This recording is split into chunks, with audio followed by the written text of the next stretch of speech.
Hi there. I'm Catherine Seo, and I'm the founder and director of Lipedema Simplified and the Lipedema Project. And I have with me Sharie Fetzer, who is the chair of Lipedema UK. Hi, Sharie. Hi, Catherine. And everybody else. And Hi, everybody everybody else who's else. joining us today. Yeah, it's a great honor to be included in one of your live podcasts, but quite nerve-wracking from my point of view. Oh my God, you look fabulous. Thank you. Anyway, we have our upcoming event, October 21, 22, 23. Oh my God, it's a week away. It's so amazing. We have so many wonderful things. And one of the things that we have is we have our pioneers. And so Sharie is literally one of the first people that began raising awareness about lipedema way back, way back in the uh, primitive days of Yeah. 2010, 11, 12. It was really quite a number of years ago. So, Sharie, tell folks a little bit about how you got started. How did you even hear about lipedema? I'm sure it was just good luck and good fortune, timing, and the location of where I lived. Because in the end, I discovered that Professor Mortimer had a private clinic within walking distance of my house. I lived in Wimbledon at the time, and that's where he still has his private clinics. So I'm sure the fact he was a local, person of note, a local researcher, helped me get in front of him and be seen at him at quite an early age, really, compared to a lot of people. What he said, I found, was totally discouraging because there was no sort of hope on the horizon. There was no real treatments. And I went away and just put it to the back of my mind and forgot about it for 10 years, really, because I just believed from what the little I saw on the internet and from the bit of information I could glean at the time, it would just get worse and worse. And I would end up being quite debilitated. At the time, I was really fit, really healthy. I just had these strange, chunky legs that just didn't match the rest of my body and were a constant sort of presence and annoyance in my life. So being diagnosed by him was helpful because it explained my legs, whereas I'd always been looking for a reason why they were so disproportionate to the rest of me. And then I went back for checkups a few times, didn't get any worse. And then after 10 years, I decided I was actually getting a little bit better than I had been, which I ultimately put down to the fact I was able to swim a lot more. And through a change in my circumstances, I wasn't doing the same job on my feet all day. So it was lifestyle and just good luck that I think it didn't get any worse. Well, I didn't know. What was it? What was it? I went back looking for answers, really. So, when did Professor Mortimer first diagnose you? Because it must have been much earlier than the gathering we were at in Birmingham. That was 2012. So you already knew for 10 years that you had lipedema. It was in the 90s. Yes. Wow. That's the first time I heard that. I Yes. didn't realize there was that many years. Yeah. That's amazing. So Yeah. what motivated you to start doing something after you were living with it for 10 years? Well, I acquired two female grandchildren, and I just became very concerned that they would grow up to a world that was the same as existed, that they would be told there's nothing you could do if it would affect them. And I thought that's not fair. And I compared it to things like heart conditions. And I happened to know one of the pioneering heart surgeons who happened to live in the same village as us. By that time, I didn't live in Wimbledon anymore. And he'd wrote his life story about how in the 1940s, little was known about hearts. And physicians basically gave people with heart conditions a diagnosis of death. There was nothing they could do other than diagnose them. And I thought, this is lipedema. So why has this complex condition of hearts and arteries evolved so fast and with such success, when something which in my head is just an accumulation of extra fat in the body had no research and no interest in it? So I mean, and I always find when I'm in the pool or swimming, that's when I have my thoughts that make me say, I'm going to do something about it. You know, it's this sort of a quiet time and a time when you feel energized. So it was definitely an in the pool thought that I could change things, which at the time and even now seems quite crazy. So I went back to Professor Mortimer. I wrote him a letter and said, I want to get involved. What can you suggest? And that was exactly the moment when Lipedema UK was formed, and you appeared on the scene, Catherine. And it was just like a burst of people who came together in a wonderful gathering. You know, a few rare occasions, I think most of your pioneers were together, probably brought together by you, Catherine. So, and other people who are not in your list, who have been very instrumental in changing things. So, but I was probably one of the first to be diagnosed. And obviously what I am quite proud about is most people don't know I have lipedema. And because I haven't put on increased weight, I have developed lymphedema. I am, in my terms, absolutely not obese. You know, my BMI is under control. So it hasn't affected me in so many of the ways it's affected other people.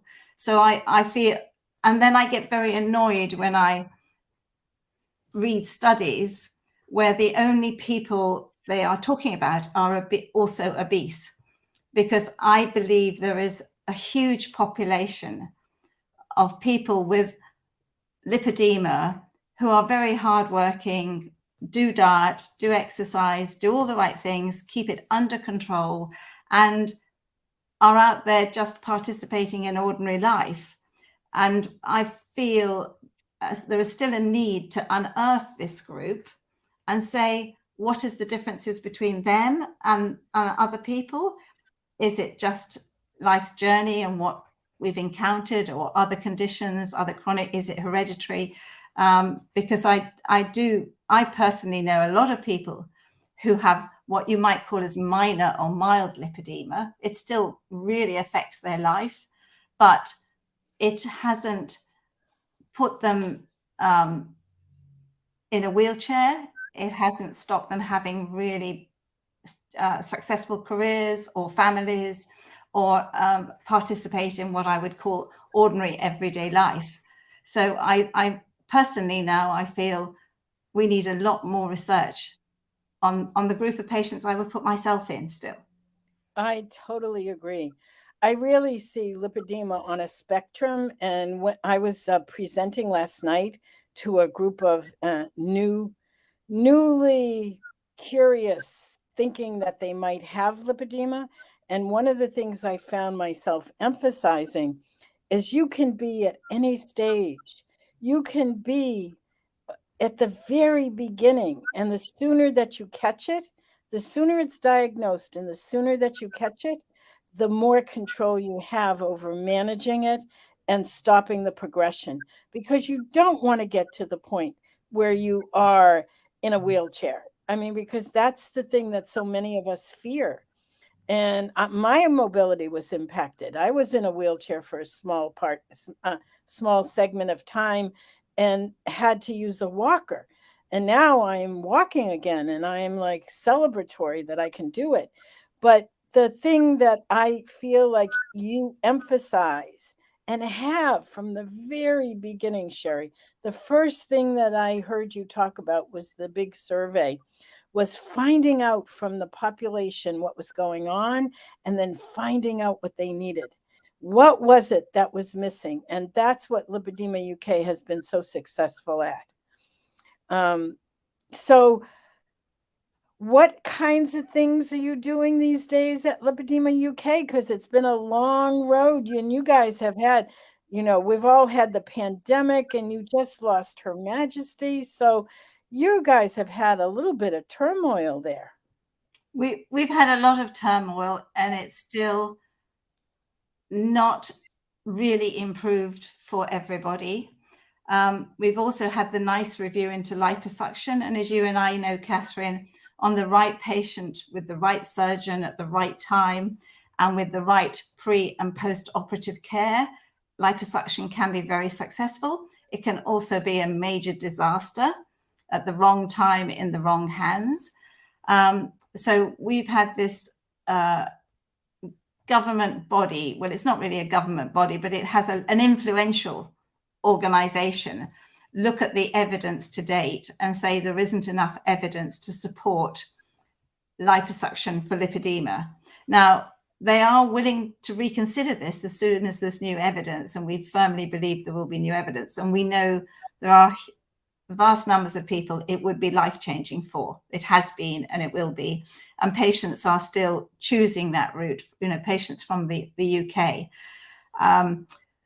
But there are other patients who just need enormous help in so many ways. And we try to bridge that gap, because whereas there is a place for paying for what you need, and I think the younger you are, if you have the resources, your health should always be a priority over a car or a lifestyle or a new kitchen. I really think health is number one priority, whatever it is your challenge for me. Body image is not important to anybody. It's just how your body functions, how good you feel, and how well it does the tasks you want it to do in a pain-free way. But it's really here in the UK, we are fighting for better conditions for patients, but it's not unique to lipedema. The pandemic has decimated services all round, so it's harder to fight for what we feel patients should be entitled to. But there is a lot more interest in it and a lot more people willing to do it. And one of the things that is quite exciting, and I haven't actually told anybody else this, but Mary Warrilow, one of our nurse consultants, and I are actually going on a panel with the NICE review body to sort of discuss how they can work with patient groups and look for more evidence and, be more responsive to illnesses such as lipedema, because it is key to get treatments and pathways of care through established organizations. We do not advocate what you could loosely call quackery. Everything has to have a scientific base. The other thing I can announce right now, hot off the press, is that as you remember, Catherine, having met some of the people at St. George's, they've been researching genes connected to lipedema for a long time, since 2010. Actually, they published their first report, and the team have been beavering away, sometimes in their own time. I mean, they really have put a lot of effort into this, and then they did get funding from the Lipedema Foundation. And just today, they have had a new report published on their latest research. So they are part way down the route of finding genetic causes for lipedema, but it is a continuing journey. But they have a really good cohort of patients, and so they've decided to publish their findings to date, and then they will continue doing it. But they hope that this will encourage more people into this thing, because if there is a gene, obviously that is a way forward. It will take a time to get there, but again, so in the UK, I believe we are still leading the genetic research with a very small but dedicated team led by St. George's and Derby Hospital. So Derby and Burton NHS Foundation Trust, to give it the right name. So, things are happening, and I do believe we're probably going around it in the right way, which is looking for evidence and then looking for pathways of care, like we had the lipedema, I can't remember what it's called now, guidelines. We published a very good set of guidelines, which I think are still relevant a few years. Yeah. I refer people to the UK guidelines as well. The UK and the Netherlands has guidelines too that are both are excellent. So I'm just going to tell everyone Sharie is going to be at our event next weekend. We'll be honoring and acknowledging an entire group of pioneers. And Sharie will make the announcement again to the larger community about what's been happening in the research. Thank you so much, Sharie. Always, always, always a delight to be able to see you. You're the ultimate, what is it, social media pioneer, Catherine. So you've done amazing things and continue to raise the sport. I certainly have kept people connected. That is my superpower. Yes, definitely. So take care.